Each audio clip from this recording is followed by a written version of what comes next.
अस्सलाम वालेकुम बच्चे, उम्मीद करती हूँ कि आप सब खैर आफियत से होंगे। आज का हमारा टॉपिक है कंपाउंड। कंपाउंड क्या होता है, इसको आज समझने की कोशिश करेंगे। और आज का वीडियो थोड़ा सा डिटेल होने वाला है क्योंकि हम कंपाउंड को काफ़ी डिटेल से रीड करेंगे। कंपाउंड की सबसे पहले डेफिनेशन पढ़ लेते हैं कि compound is a pure substance consist of two or more different types of elements chemically combined together in a fixed ratio by mass. इसकी डेफिनेशन लिख लेते हैं, उसके बाद हम इसको समझने की कोशिश करते हैं। कंपाउंड एक प्योर सब्सटेंस है।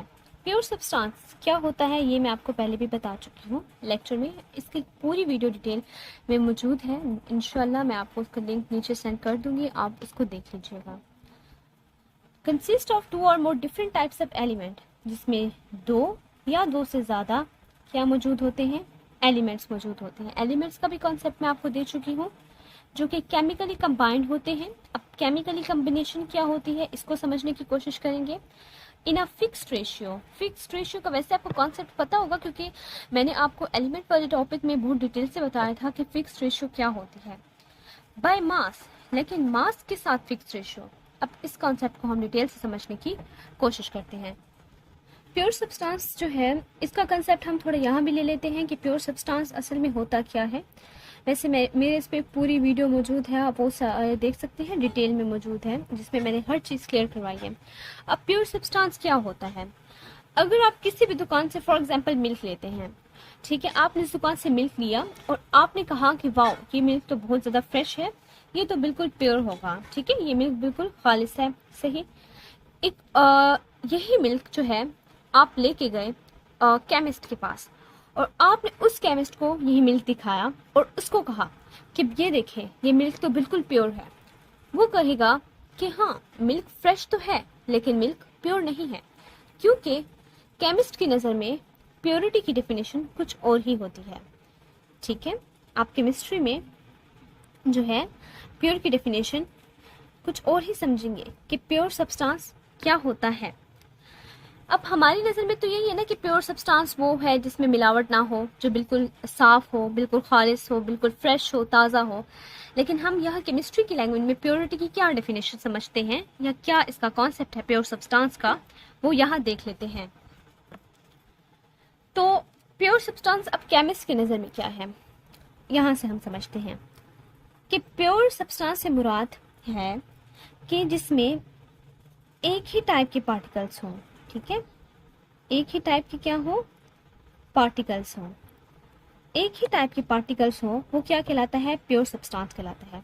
अब वो पार्टिकल्स एटम भी हो सकते हैं, वो पार्टिकल्स आयंस भी हो सकते हैं और वो पार्टिकल मॉलिक्यूल्स भी हो सकते हैं, ठीक है। तो प्योर सब्सटेंस वो हुआ जिसमें एक ही टाइप के पार्टिकल्स हो, वो एटम्स भी हो सकते हैं, वो आयंस भी हो सकते हैं, वो मॉलिक्यूल्स भी हो सकते हैं। मैं आपको एक एग्जांपल दे देती हूँ, जैसे कि मेरे पास एक एलिमेंट है, सही है ना। अब प्योर सब्सटेंस को मैं आपको इसलिए समझा रही हूँ क्योंकि कंपाउंड में इसका जिक्र है और मेरी आदत है कि मैं हर चीज़ को काफ़ी डिटेल से समझाती हूँ, चाहे वो मैं पहले बता ही चुकी हूँ। अब मेरे पास ये एक एलिमेंट है, मेरे पास ये एक एलिमेंट है और ये एलिमेंट कौन सा एलिमेंट है, मेरे पास ये है सोडियम एलिमेंट। अब इस सोडियम एलिमेंट में मेरे पास सोडियम के ही एटम्स मौजूद हैं। मेरे पास किसके एटम मौजूद हैं, सोडियम के ही एटम मौजूद हैं, ठीक है। अब ये Na मैं क्यों लिख रही हूँ, एक्चुअली Na जो है वो मेरे पास सैंपल है सोडियम का। लार्ज एन, लार्ज से मुराद कैपिटल एन और स्मॉल ए, ये सैंपल है सोडियम का। तो इसके अंदर मेरे पास सारे सोडियम के ही एटम्स मौजूद हैं। अब इस सोडियम के अलावा इसके अंदर कोई और एटम्स नहीं आ सकते, तो तब ही एक प्योर सब्सटेंस कहला सकता है। अब इस सोडियम के अंदर मैं अगर कोई और एटम डाल देती हूँ, जैसे कि मैं इसके अंदर डाल देती हूँ कोई और एटम, मैंने डाल दिया इसके अंदर फास्फोरस का, ठीक है, एटम, तो तब ये एक प्योर सब्सटेंस नहीं कहलाएगा। प्योर सब्सटेंस एक ही सूरत में होगा जब इसके अंदर सारे ही सोडियम के एटम्स हो, सारे के सारे कौन से एटम्स हो, सोडियम के एटम्स हो, तब ही ये क्या कहलाएगा, प्योर सब्सटेंस कहलाएगा। एक ही टाइप के एटम्स, तब ही क्या कहलाएगा, प्योर सब्सटेंस कहलाएगा, ठीक है। अब यहाँ मैं एक और एग्जांपल ले लेती हूँ, जैसे मेरे पास एक और एलिमेंट मौजूद है, सही, एक और एलिमेंट मौजूद है और मैं वो एलिमेंट ले रही हूँ पोटाशियम। ठीक है, पोटाशियम। अब मेरे पास पोटाशियम है और पोटाशियम का सिंबल होता है के। अब इसके अंदर मेरे पास सारे पोटाशियम के ही एटम्स मौजूद हैं, सारे पोटाशियम के ही एटम्स मौजूद हैं। अब इसके अंदर अगर मैं कोई भी और एटम डाल रही हूँ, जैसे कि मैंने इसके अंदर डाल दिया कैल्शियम का एटम, अगर मैंने इसके अंदर कैल्शियम के एटम डाल दिए तो तब ये प्योर सब्सटेंस नहीं कहलाएगा, क्योंकि अब इसके अंदर क्या आ चुका है, एक और एटम आ चुका है जो इससे काफी डिफरेंट है। ठीक है, यानी एटम्स में हमारे पास चेंज आ गया, कैल्शियम पोटाशियम, सही है ना, ये दोनों मिक्स हो गए, इकट्ठे हो गए, इसमें कैल्शियम भी आ गया, तो तब ये प्योर नहीं बनेगा, प्योर नहीं होगा, क्योंकि इसमें एक ही टाइप के पार्टिकल्स मौजूद नहीं है। एक ही टाइप के पार्टिकल्स हों, पोटाशियम पोटाशियम पोटाशियम, इस एलिमेंट के अंदर सारे पोटाशियम ही हो तब ही ये प्योर है। इस सोडियम एलिमेंट के अंदर इसी के ही सारे सोडियम एटम्स हो, इस पोटाशियम के अंदर सारे इसी के ही पोटाशियम एटम्स हो, इस सोडियम एलिमेंट के अंदर इसी के ही सोडियम एटम्स हो, तब एक ही सिचुएशन में जाके ये क्या कहलाएगा, प्योर सब्सटेंस ही कहला सकता है। अब मैं आपको एक और एग्जांपल दे देती हूँ। ठीक है, एक और एग्जांपल दे देती हूँ वाटर की। जैसे कि मेरे पास है H2O। अब H2O की एग्जांपल दे रही हूँ, ऑब्वियसली इस पे आप थोड़ा सा चौंक जाएंगे। ठीक है, अब मेरे पास क्या है, H2O। अब H2O है, अभी हम किस चीज को पढ़ रहे हैं, अभी हम प्योर सब्सटेंस का कॉन्सेप्ट देख रहे हैं, थोड़ा सा प्योर सब्सटेंस का कॉन्सेप्ट देख रहे हैं। ठीक है, प्योर सब्सटेंस का कॉन्सेप्ट देख रहे हैं। तो H2O की मैंने एग्जांपल ली है, तो H2O की एग्जांपल जो है मैं आपको कुछ इस तरह समझाने वाली हूँ कि अब मेरे पास H2O है, तो H2O को केमिस्ट ने क्या कहा कि H2O हमारे पास क्या है, एक प्योर सब्सटेंस है। H2O हमारे पास क्या है, एक प्योर सब्सटेंस है। अब आप यहाँ कहेंगे H2O में तो मुख्तलिफ किस्म के आप कहेंगे एटम्स हैं, इसमें तो H2O है, H2O में तो मुख्तलिफ किस्म के हाइड्रोजन है और फिर ऑक्सीजन है, ये कैसे भला प्योर सब्सटेंस हो गया, इसको तो इम्प्योर होना चाहिए था। लेकिन ये प्योर सब्सटेंस ही है, ये प्योर सब्सटेंस ही है, हम इसको प्योर सब्सटेंस की ही कैटेगरी में लेंगे और ये सही बात की है मैंने बिल्कुल। अब ऐसा क्यों है, मैंने इसको प्योर सब्सटेंस क्यों कहा है, तो यहाँ आप देख लें, मैंने कहा था प्योर सब्सटेंस वो होता है जिसमें एक ही टाइप के पार्टिकल्स हों। पार्टिकल्स एटम्स भी हो सकते हैं, पार्टिकल्स आयंस भी हो सकते हैं और पार्टिकल्स मॉलिक्यूल्स भी हो सकते हैं। तो ये H2O मॉलिक्यूल है। ठीक है, H2O को अगर आप ऐसे देखें ना, कलेक्टिवली अगर आप इस कॉन्सेप्ट को समझने की कोशिश करें बिना, तो H2O मेरे पास क्या है, एक मॉलिक्यूल है। तो H2O मॉलिक्यूल है, तो एक ही टाइप के पार्टिकल से मुराद एक ही टाइप के मॉलिक्यूल्स। मेरे पास कोई भी चीज है, मेरे पास ये कंटेनर है, सही है, मेरे पास ये क्या है, एक कंटेनर है। ठीक है, और इस कंटेनर में मेरे पास क्या पड़ा है, पानी पड़ा है। वो H2O क्या है, पानी ही है। H2O का फॉर्मूला है ना, पानी का फॉर्मूला है ना H2O। तो इस कंटेनर में मेरे पास क्या है, H2O है। ठीक है, इस कंटेनर में मेरे पास क्या है, H2O है, और H2O से क्या मुराद है, पानी, यानी इसमें मेरे पास पानी पड़ा है। तो अब यहाँ ये समझने की कोशिश करें कि इस कंटेनर में जो मौजूद H2O है उसके एटम्स की रेशियो क्या है, 2:1। सही है, 2:1 से क्या मुराद है, 2 हाइड्रोजन है और 1 ऑक्सीजन है। तो इसकी रेशियो, एटम्स की रेशियो 2 हाइड्रोजन और 1 ऑक्सीजन, यही कांस्टेंट ही रहेगी।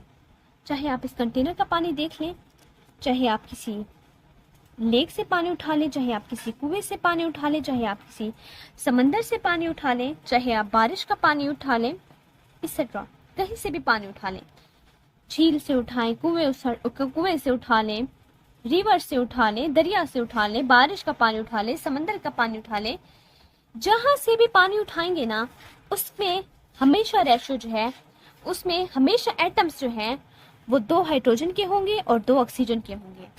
समझ आ रही है ना, 2 हाइड्रोजन के एटम्स होंगे और 2 ऑक्सीजन के एटम्स होंगे। चाहे किसी झील का पानी मैंने उठाया, उसको चेक किया, 2 हाइड्रोजन थे, 1 ऑक्सीजन था, और उन्होंने क्या बनाया हुआ था, H2O बनाया हुआ था। मैंने समंदर से उठाया, मैंने बारिश का पानी चेक किया, 2 हाइड्रोजन 1 ऑक्सीजन। मैंने वेल से उठाया, 2 हाइड्रोजन 1 ऑक्सीजन। मैंने लेक से उठाया, 2 हाइड्रोजन 1 ऑक्सीजन। तो एक ही टाइप के पार्टिकल्स यानी मॉलिक्यूल्स उनकी कंपोजिशन फिक्स है। कंपोजिशन से मुराद बनावट, बनावट यानी 2 हाइड्रोजन 1 ऑक्सीजन ही मौजूद है, उनकी बनावट फिक्स है। ठीक है, 2 हाइड्रोजन 1 ऑक्सीजन से मुराद मतलब बनावट उनकी फिक्स है, जहां से भी आप उठा लें। तो मॉलिक्यूल्स जो है ना वो क्या है, हमारे पास एक ही टाइप के मौजूद हैं। इस कंटेनर में देखें, लेक में देखें, वेल में देखें, सी में देखें, या रेन में देखें, या रिवर में देखें, तो वहां उनमें क्या है, एक ही टाइप के मॉलिक्यूल्स मौजूद है। और वो मॉलिक्यूल्स कौन से हैं? H2O, 2 हाइड्रोजन और 1 ऑक्सीजन का मॉलिक्यूल। समझ आ गई? कॉन्सेप्ट क्लियर हो चुका है यहाँ तक। अब मैं आपको एग्जांपल देती हूँ कार्बन डाइऑक्साइड की। H2O का मैं आपको एक और भी बात बता देती हूँ कि जैसे कि अब मैंने कहा ना कि मेरे पास H2O है, और H2O जो है उसमें 2 हाइड्रोजन है और 1 ऑक्सीजन है। तो अगर मैं कहती हूँ कि अच्छा मैं हाइड्रोजन ले लेती हूँ और हाइड्रोजन के साथ मैं Cl ले लेती हूँ क्योंकि मेरे पास ऑक्सीजन नहीं है, तो इनको मिलाने से क्या मेरे पास वाटर बन जाएगा? इनको मिलाने से वाटर नहीं, इनको मिलाने से HCl बनेगा। और HCl मेरे पास क्या है? एक एसिड है। ठीक है, एक एसिड है। बस एसिड क्या होता है इसका मैं कंसेप्ट अभी नहीं दे सकती, वीडियो काफ़ी ज़्यादा लेंथी हो जाएगी। तो बस एसिड है ये मेरे पास एक। तो एटम्स क्या होने चाहिए? 2 हाइड्रोजन और 1 ऑक्सीजन का होना मस्ट है, और जो कि हर जगह मौजूद है 2:1 की सूरत में। तो ये था प्योर सब्सटेंस का कंसेप्ट। अब हम इसका बाय मास देख लेते हैं। हमने कहा ना कि compound is a pure substances जिसमें 2 या 2 से ज़्यादा एलिमेंट्स मौजूद हो सकते हैं, ठीक है, जो केमिकली कंबाइन होंगे एक फिक्स्ड रेशियो में बाय मास। अब बाय मास का कॉन्सेप्ट देख लेते हैं। केमिकली कंबाइन का भी कॉन्सेप्ट देखते हैं। 2 या 2 से ज़्यादा एलिमेंट का तो आपको पता है कि जैसे हमने H2O में पढ़ा, हाइड्रोजन भी है, ऑक्सीजन भी है, तो 2 या 2 से ज़्यादा एलिमेंट्स भी हो सकते हैं कंपाउंड में। तो अब देख लेते हैं बाय मास का कंसेप्ट। लेकिन सबसे पहले मैं आपको एक और कंसेप्ट दे देती हूँ कि H2O का, कि जैसे मेरे पास जैसा कि मेरे पास है H2O। अब ये जो H2O है इसमें मेरे पास 2 हाइड्रोजन है और 1 ऑक्सीजन है। अब 2 हाइड्रोजन और 1 ऑक्सीजन, इसमें अगर मैं एक और ऑक्सीजन ऐड कर दूँ, यानी इसकी रेशो 2:1 है ना, यानी 2 हाइड्रोजन है और 1 ऑक्सीजन है, इसमें मैं एक और ऑक्सीजन ऐड कर दूँ, ठीक है, एक और ऑक्सीजन ऐड कर दूँ, तो ये बन जाएगा H2O2। और ये क्या है हमारे पास? ये हमारे पास है हाइड्रोजन परऑक्साइड। यानी कि जस्ट एक ही हाइड्रोजन एक्स्ट्रा डाला, इतनी भी चेंजेस नहीं की कि मैंने पूरा कंपाउंड तब्दील किया हो। मैंने जस्ट एक ऑक्सीजन एक्स्ट्रा डाला तो उसकी तो पूरी प्रॉपर्टी से चेंज हो गई, वो तो हाइड्रोजन परऑक्साइड बन गया। बनाना हमने वाटर था तो हमने बनाया वाटर, लेकिन हमने इसे टेस्ट किया कि अगर एक और ऑक्सीजन ऐड कर भी देते तो क्या ये वाटर ही रहेगा या चेंज होगा? लेकिन एक और ऑक्सीजन डालने से ये तो हाइड्रोजन परऑक्साइड बन गया, यानी इसकी तो बिल्कुल कंपोजिशन ही चेंज हो गई और इसकी तो प्रॉपर्टीज भी चेंज हो गई। ठीक है, तो हमारे पास मैटर करती है रेशियो भी, कि हमने रेशियो बिल्कुल फिक्स्ड होनी चाहिए, बिल्कुल फिक्स्ड होनी चाहिए। रेशियो में थोड़ी बहुत भी चेंजेस आप ना करें। अब मैं आपको एक और चीज़ समझाने की कोशिश करती हूँ कि अब जो डेफिनेशन है ना, डेफिनेशन में उन्होंने कहा ना कि फिक्स्ड रेशियो, डेफिनेशन में उन्होंने क्या कहा कि fixed ratio by mass, fixed ratio by मास। अब बाय मास हमने फिक्स्ड रेशियो बतानी है, तो हमें पता है ना कि H2 है, यानी 2 हाइड्रोजन है और क्या है, 1 ऑक्सीजन है। अब एटॉमिक नंबर और एटॉमिक मास का कंसेप्ट आगे आ रहा है, लेकिन इन्होंने जिक्र यहाँ कर दिया है, तो अब इसका मैं आपको समझा देती हूँ। ऑब्वियसली समझाना पड़ेगा, थोड़ा बहुत कंसेप्ट तो देना ही पड़ेगा। अब इतना मैं आपको बता रही हूँ कि हाइड्रोजन का मास जो है वो होता है 1U, ठीक है, मास, वजन। और जो ऑक्सीजन होता है उसका जो मास है वो मेरे पास क्या है, 16U, ठीक है। अब कितने मेरे पास हाइड्रोजन है? 2, तो 2 मल्टीप्लाई बाय 1, क्योंकि 1 हाइड्रोजन 1U है ना, इसका मास 1U है और 2 हाइड्रोजन, तो 2 मल्टीप्लाई 1 प्लस हम क्या कर रहे हैं, इसकी रेशियो निकाल रहे हैं, बाय मास रेशियो निकाल रहे हैं। तो वो किस तरह निकलती है वो मैं आपको बता रही हूँ। और ऑक्सीजन है, 1 ऑक्सीजन है और कितना है इसका मास, इसका कितना मास है, 16, तो 2 + 16 इज इक्वल टू क्या हो जाएगा हमारे पास, 18 हो जाएगा, ठीक है। लेकिन हमने इसको 18 नहीं करना, हमने ये तो टोटल मास आ गया ना हमारे पास वाटर का, हमारे पास ये टोटल मास आ गया वाटर का, लेकिन हमें यहाँ तक देखना है कि हमारे पास ये जो 2U है, यानी कि 2 हाइड्रोजन और 1 ऑक्सीजन, ताकि आपको आसानी हो। 1 ऑक्सीजन और 2 हाइड्रोजन, 2 हाइड्रोजन और 1 ऑक्सीजन है हमारे पास, तो इसका मास क्या बन जाएगा 16। मैंने आपको कलेक्टिवली मास बताया था वाटर का, कि वाटर का जो मास है वो होता है 18। तो यहाँ मैं आपको बता रही हूँ कि हमने फिक्स रेशियो देखनी है बाय मास, किसकी देखनी है, इनकी अलग-अलग देखनी है, हाइड्रोजन और ऑक्सीजन की अलग-अलग रेशियो देखनी है। तो 2 U इसकी है और 16 U इसकी है, तो 2 1 टाइम्स 2 और 2 8 टाइम्स क्या होता है 16 होता है। तो रेशियो क्या आ गई इसकी, रेशियो आ गई हमारे पास 1:8।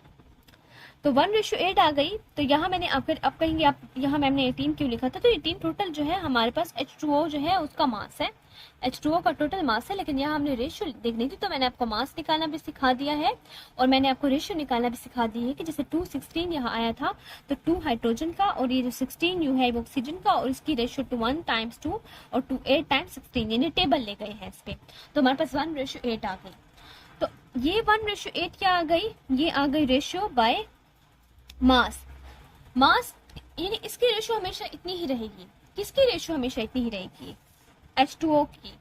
H2O की रेशियो जो है बाय मास वो कितनी है 1:8।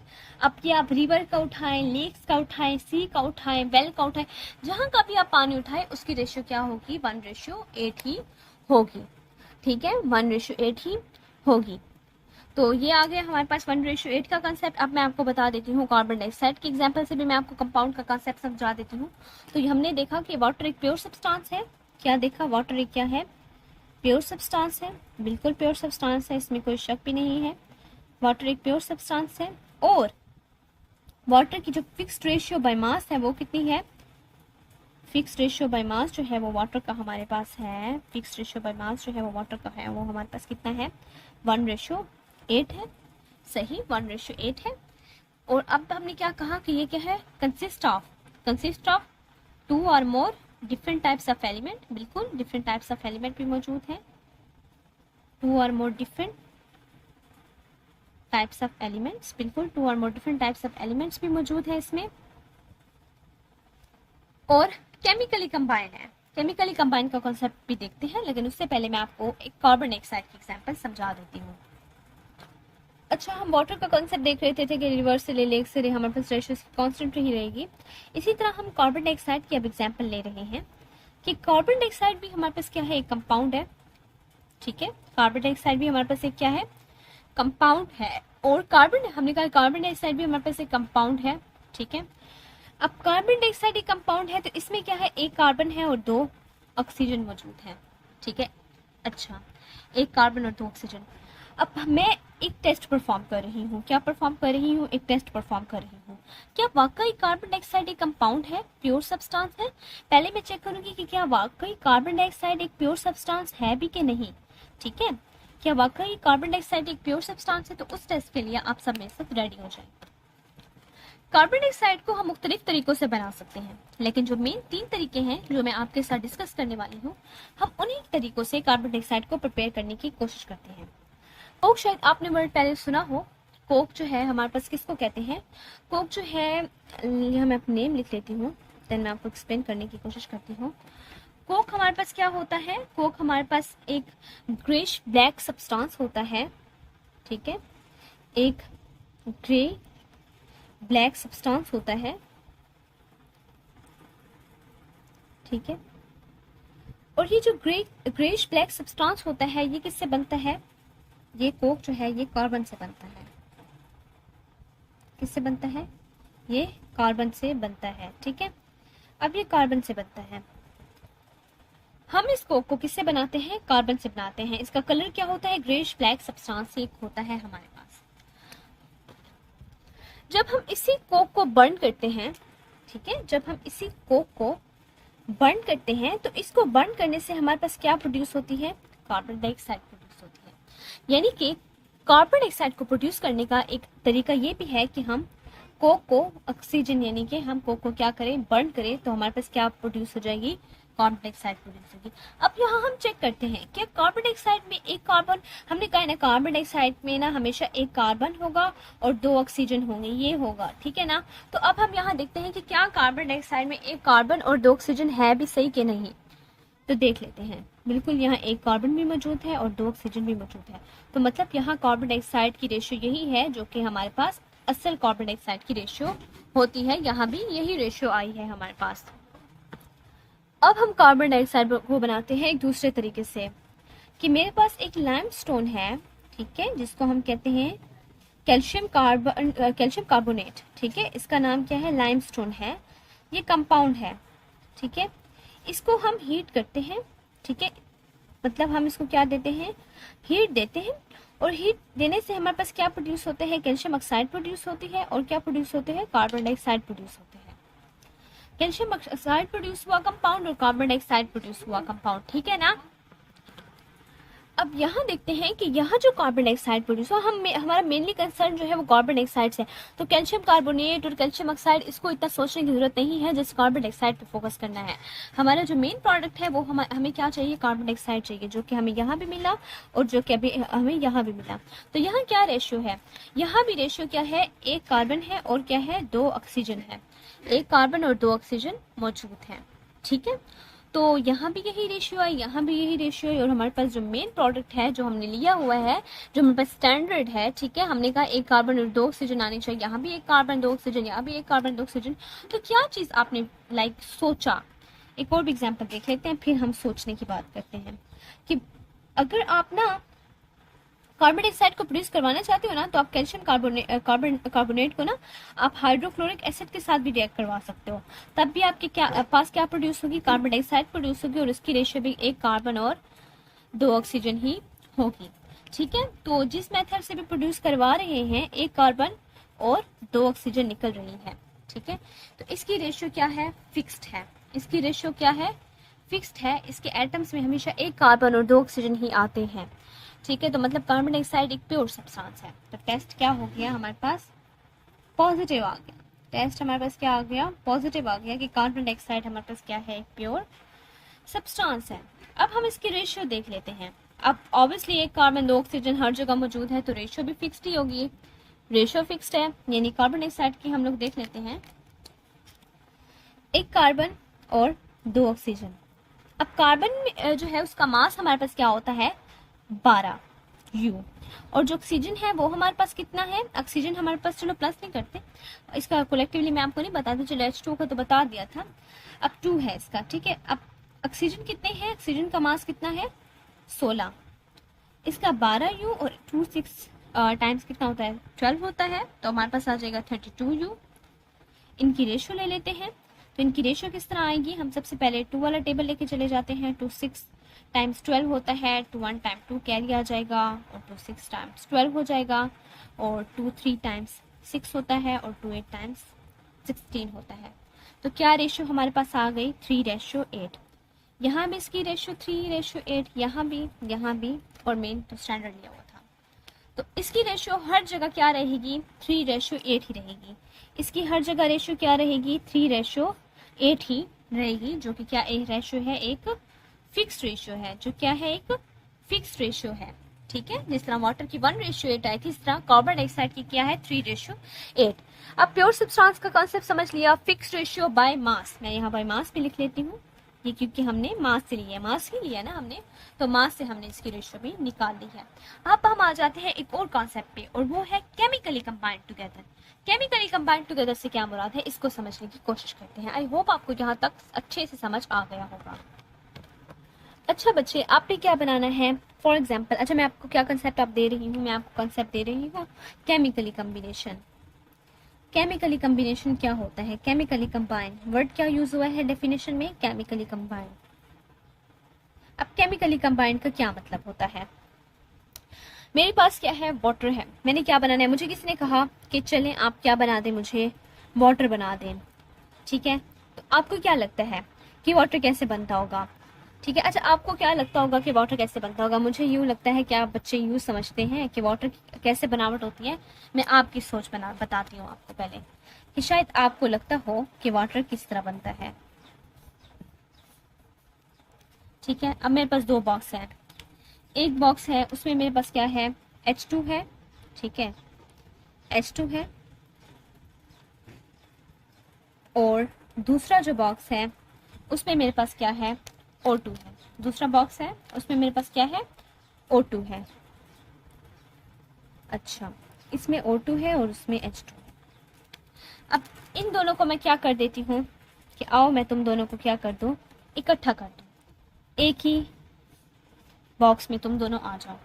अब दोनों क्या करेंगे, चले ठीक है, मैम ने हमें इकट्ठा कर दिया, चले आप भी यही समझ रहे होंगे कि हम इन दोनों को मिला देते हैं और इन दोनों को मिलाने से हमारे पास क्या बन जाती होगी, क्या बन जाता होगा, वाटर बन जाता होगा। यही सोचते हैं ना आप, है ना, यही सोचते होंगे बच्चे, मुझे पता है। आप H2 को और O2 को मिलाया और इन दोनों को मिलाने से आप कहेंगे कि बस अब हमने इनको मिक्स कर दिया, और मिक्स करने से हमारे पास आप क्या समझते होंगे कि वाटर आ गया।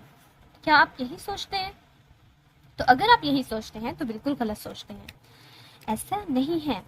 आपने H2 लिया और यहाँ से आपने क्या लिया, O2 लिया, ठीक है, यहाँ से आपने H2 लिया, H2, और यहाँ से O2 लिया, इन दोनों को आपने मिलाया तो आपके पास वाटर नहीं बनता। आपके पास ऐसे करने से वाटर नहीं बनता, ठीक है। जस्ट फिजिकली कॉम्बिनेशन से, फिजिकली तौर पर मिलाने से कोई वाटर नहीं बन जाता। वाटर को बनाना है, ठीक है, इस तरह नहीं बनता। तो जो राइट तरीका है ना, अब आपने यहाँ किया कि जस्ट मिला दो, आपने क्या किया कि जस्ट इन दोनों को मिला दो तो वाटर बन जाएगा। इस तरीके से वाटर नहीं बनेगा। वाटर किस तरीके से बनेगा, वाटर बनेगा कि जब आपने इन दोनों को आपस में लिया, इकट्ठा किया और इसमें से क्या करवाया, इलेक्ट्रिक स्पार्क गुजरवाया, इलेक्ट्रिक स्पार्क गुजरवाया, और इलेक्ट्रिक स्पार्क गुजरवाने से आपके पास H2O प्रोड्यूस होगा। इलेक्ट्रिक स्पार्क का गुजारना ज़रूरी है। इसमें से आपने एक इलेक्ट्रिक स्पार्क, ठीक है, ये समझे कि इलेक्ट्रिक स्पार्क है, आप इलेक्ट्रिक स्पार्क गुजारोगे तो आपके पास क्या होगा, वाटर की प्रोडक्शन होगी। वरना आप बैठे रहो और मिक्स करते रहो, आपके पास कभी भी वाटर नहीं बनेगा, कभी भी वाटर नहीं बनेगा। लेकिन आपने मिक्स किया और इनसे इलेक्ट्रिक स्पार्क गुजारा, तो इलेक्ट्रिक स्पार्क जब गुजरा तो आपके पास किसकी फॉर्मेशन हुई, वाटर की फॉर्मेशन हुई, ठीक है। तो ये है वाटर को केमिकली कंबाइन करना। क्या है, केमिकली कंबाइन करना। तो केमिकल कम्बिनेशन था इलेक्ट्रिक स्पार्क का गुजारना। तो देखिए केमिकल कम्बिनेशन कितनी जरूरी होती है। तो कंपाउंड H2O ऐसे नहीं बना, H2O क्या है, कंपाउंड है। अच्छा, सही है ना। तो ये हमारे पास था वाटर की फॉर्मेशन। अब मैं आपको क्या देती हूँ, एक और एग्जाम्पल दे देती हूँ। अच्छा, अब बच्चे आपकी बुक में ना एक डेफिनेशन लिखी हुई है, सॉरी डेफिनेशन नहीं कह सकती, समझे, कुछ लाइंस लिखी हुई हैं कि iron and sulfur by mixing with each other form a mixture and can be separated with a magnet as iron and sulfur retain its property in this mixture.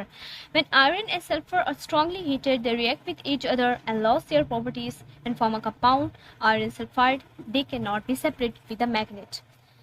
क्या मतलब है इसका? मैंने इस कॉन्सेप्ट को लिखना ज़रूरी नहीं समझा क्योंकि फिर लेक्चर कुछ ज़्यादा ही लेंथी हो जाएगा और हो सकता है कि बच्चे आप बोर भी होने लग जाए।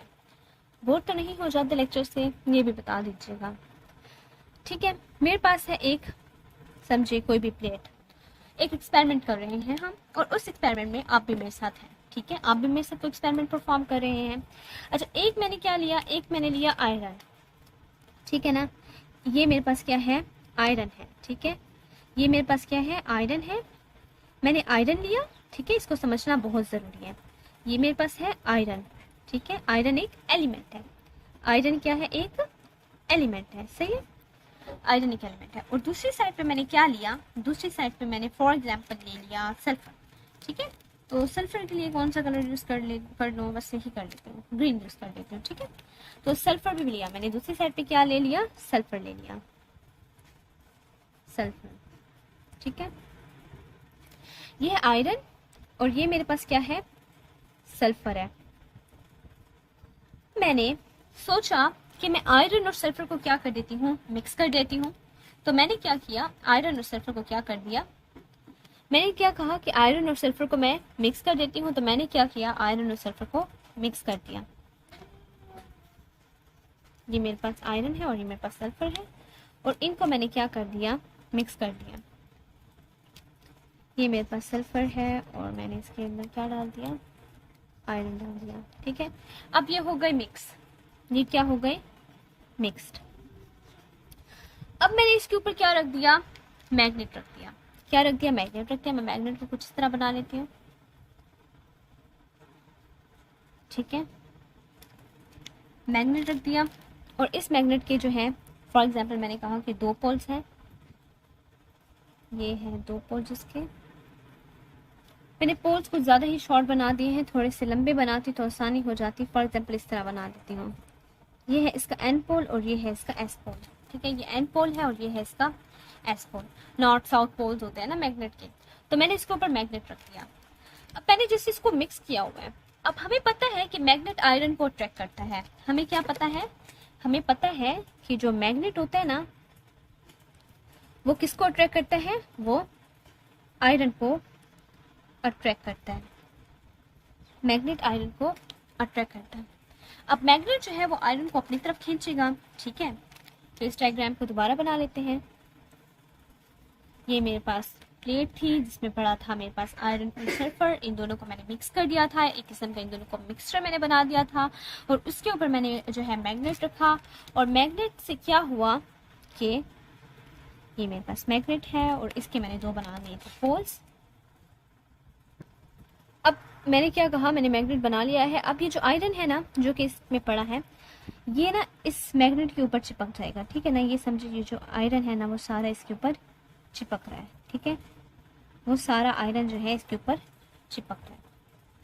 मैंने इस तरह कुछ बना लिया है ताकि पोल्स जो हैं हम दिखा सके ना आपको कि किस तरह चिपक गया है। पोल्स पे फॉर एग्जांपल चिपक गया आयरन, इसके ऊपर चिपक गया मैग्नेट के ऊपर, और ये सल्फर नीचे बच गया। ये क्या है, सल्फर। ये मेरे पास सल्फर है और मेरे पास बेचारा आयरन कहाँ गया, आयरन तो मैग्नेट में ही चिपक गया। तो ये मेरे पास क्या है, आयरन है। तो आयरन सेपरेट हो गया, आयरन क्या हो गया, सेपरेट हो गया। तो इसका मतलब एक चीज तो वाजिया है कि ये दोनों केमिकली कंबाइन नहीं हुए थे। केमिकली कंबाइन अगर हुए होते, ठीक है ना, तो ये इतना आसानी से ना इसके साथ ही चिपक ना जाता। ये जस्ट मिक्स हुए पड़े थे, इनका जस्ट मिक्सचर बना पड़ा था कि ये दोनों मिक्स हुए। आयरन और सल्फर को मैंने मिक्स किया, उनका मिक्सचर बना। मिक्सचर बनने के बाद हम कहते हैं ना मिक्सचर को सेपरेट किया जा सकता है, लेकिन कंपाउंड को सेपरेट इतनी आसानी से फिजिकली तौर पर, कंपाउंड को सेपरेट आसानी से फिजिकली तौर पर नहीं किया जा सकता। ठीक है, कंपाउंड को आसानी से फिजिकली तौर पर जो है वो आप सेपरेट नहीं कर सकते। अगर ये कंपाउंड होता तो ये इतनी आसानी से सेपरेट ना हो जाता, वो भी फिजिकली मैग्नेट लिया और बस सेपरेट कर दिया। इतनी आसानी से सेपरेट ना हो पाता अगर ये कंपाउंड होता। ठीक है, तो ये कंपाउंड नहीं बना, ये कंपाउंड नहीं था, ये कंपाउंड हमारे पास नहीं था। एक और एग्जांपल ले लेते हैं। इसी में ही मैं आपको समझा देती हूँ कि मेरे पास ये आयरन है और ये सल्फर है। ठीक है, इनको मैंने मिक्स कर दिया। अब ये पहला स्टेप था और ये दूसरा स्टेप था। अब यहाँ से मैं ही एक थर्ड स्टेप निकाल रही हूँ। ये एक्सपेरिमेंट तो यहाँ खत्म हो गया ना, कि मैंने जस्ट मिक्स किया और आयरन को सेपरेट किया और मेरे पास रिजल्ट क्या आया कि ये जो है कंपाउंड ना निकला। अब इसी मिक्सचर को जिसको मैंने मिक्स किया हुआ था, ये इसका थर्ड ये था। अब इसी मिक्सचर को मैं ले रही हूँ, ठीक है, और इसी मिक्सचर में ही मैं हीट कर दूंगी। ठीक है, ये मेरे पास आयरन है और इसी में मेरे पास क्या पड़ा है, सल्फर पड़ा था। ठीक है, इसी में ही मेरे पास सल्फर पड़ा था। सल्फर को थोड़ा डार्क कर लेती हूँ। सल्फर पड़ा था। अब इसी मिक्सचर को मैंने ले लिया, सेकंड वाला जो मिक्सचर है, इसी से ही मैं एक दूसरा एक्सपेरिमेंट करवाती हूँ। ठीक है, अब मैं मैग्नेट नहीं रखती इसके ऊपर, अब मैं मैग्नेट का यूज नहीं कर रही, बल्कि अब मैं क्या कर रही हूँ, अब मैंने ना एक वो ले ली। फॉर एग्जाम्पल मैंने इनको क्या कर दिया, हीट कर दिया। एक ट्यूब है, ठीक है, एक ट्यूब है, और इस ट्यूब में ना मैंने इस मिक्सचर को क्या कर दिया, हीट कर दिया। ये ट्यूब ली और इस ट्यूब के अंदर मैंने क्या डाला, आयरन भी डाला और इसको भी डाला। इसको मैंने क्या किया, नीचे से हीट कर दिया।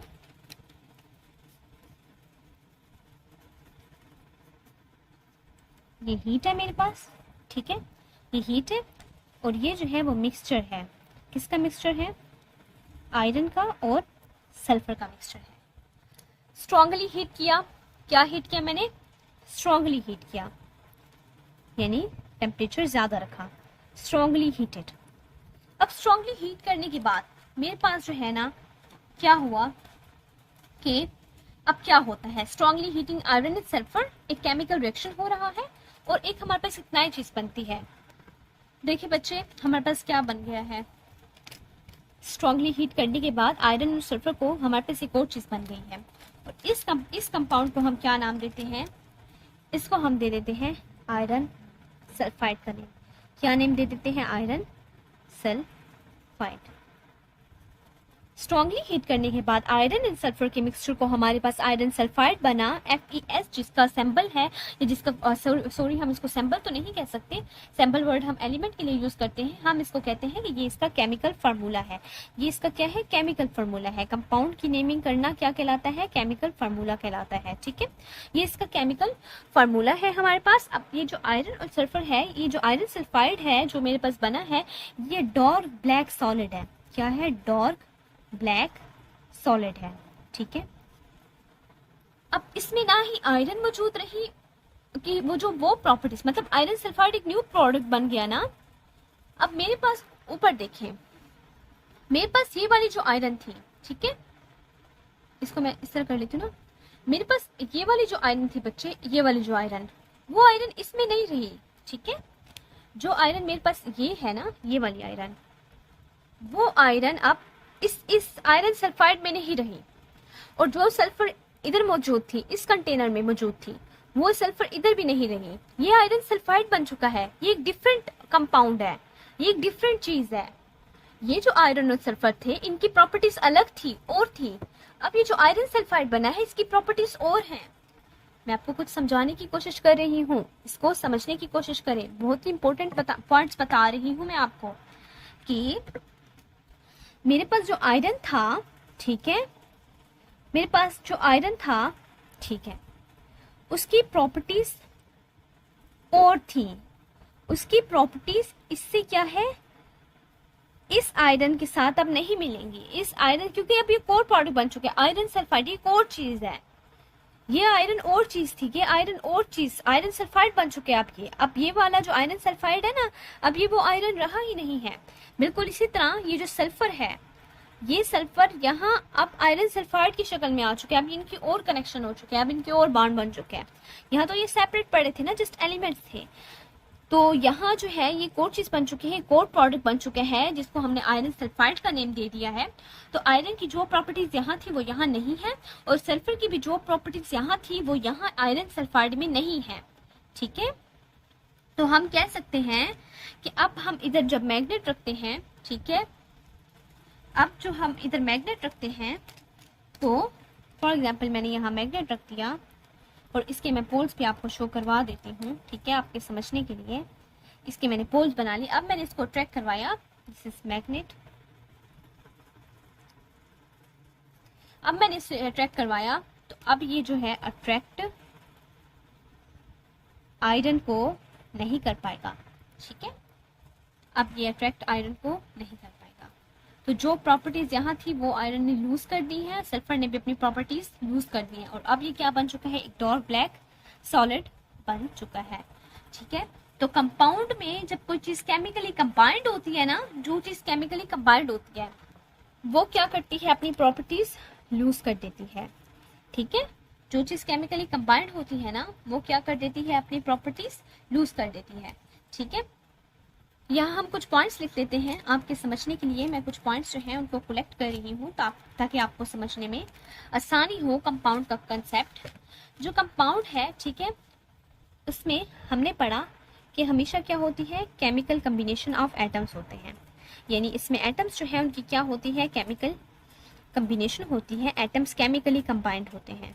ठीक है, chemical combination of atoms. Secondly, दूसरा हमने ये पढ़ा कि इसमें जो कॉन्स्टिट्यूएंट्स होते हैं, जिन चीज़ों से, जैसे आयरन और सल्फर कॉन्स्टिट्यूएंट्स थे, तो कॉन्स्टिट्यूएंट्स ने जो है अपनी प्रॉपर्टीज लूज कर दी थी। आयरन और सल्फर जिनकी प्रॉपर्टीज थी, आयरन अट्रैक्ट हो रहा था मैग्नेट में, लेकिन जब वो आयरन सल्फाइड की सूरत में बना तो अब वो अट्रैक्ट नहीं हो रहा था। यानी कि आयरन ने अपनी प्रॉपर्टीज लूज कर दी थी और वो एक न्यू चीज बन चुका था, iron sulphide. Constituent lose their properties ठीक है। Constituent lose their properties, 3 point क्या है? ऑलवेज हैज फिक्स्ड रेशियो,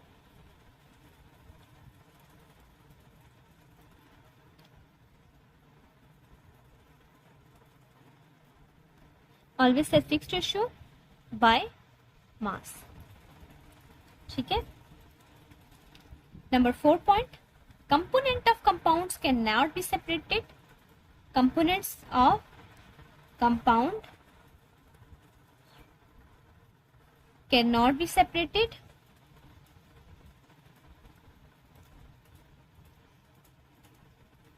और जो 5th पॉइंट है कि हर कंपाउंड का एक केमिकल फार्मूला होता है, हर कंपाउंड का क्या होता है? एक केमिकल फार्मूला होता है, हर कंपाउंड का एक केमिकल फार्मूला होता है। और 6 जो है पॉइंट जो है इसका ये है कि इसका शॉर्ट और फिक्स्ड मेल्टिंग पॉइंट होता है, ठीक है। फिक्स्ड होता है मतलब एक ही रहेगा, जैसे वाटर है, short and fix melting point, यानी वाटर है, जैसे वाटर का मेल्टिंग पॉइंट जो है या बॉइलिंग पॉइंट है, वाटर का जो बॉइलिंग पॉइंट है वो 100 डिग्री सेंटीग्रेड है, ठीक है, तो 100 ही रहेगा, ठीक है। तो इस तरह कंपाउंड्स के फिक्स्ड होते हैं।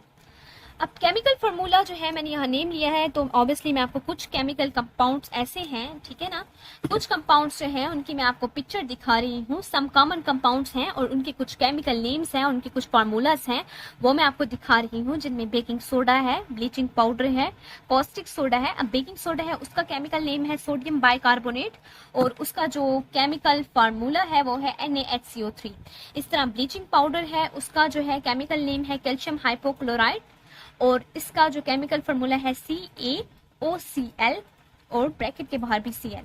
इस तरह कॉस्टिक सोडा है उसका केमिकल नेम है सोडियम हाइड्रोक्साइड और उसका केमिकल फार्मूला है NaOH। और बाकी इस तरह जो है चिली साल्ट पिटर है, सोडियम नाइट्रेट और लाइमस्टोन है, लाइम वाटर है, लाइम क्विक लाइम है, मैग्नीशिया है, मार्श गैस है, टेबल साल्ट है। इन सब को आपने याद रखना है क्योंकि पेपर में ये भी आ सकते हैं। अब तो ऐसे लो बेस पेपर बन रहे हैं, तो प्लीज़ काइंडली मेरी नसीहत को पकड़ लें। प्लीज़ आप जो है इसको दिमाग में बिठा लें बात को कि कॉमन नेम, केमिकल फार्मूला और जो सिंबल्स ऑफ एलिमेंट्स थे, सारी इन चीज़ों को प्लीज़ याद करें, ठीक है ना, क्योंकि ये इन चीज़ों का आना बहुत ज़्यादा चांसेस हैं कि वो इन चीज़ों में से आपको क्वेश्चन या एमसीक्यूज बना के दें। आई होप आपको मेरा लेक्चर पसंद आया होगा। अगर आपको मेरा लेक्चर पसंद आया है तो प्लीज़ मेरे चैनल को लाइक करें, शेयर करें और सब्सक्राइब करें, ठीक है। और बाकी अगर आपको कोई भी क्यूरी हो, कोई भी क्वेश्चन हो तो आप कमेंट बॉक्स में मुझसे पूछ सकते हैं। अल्लाह हाफिज़।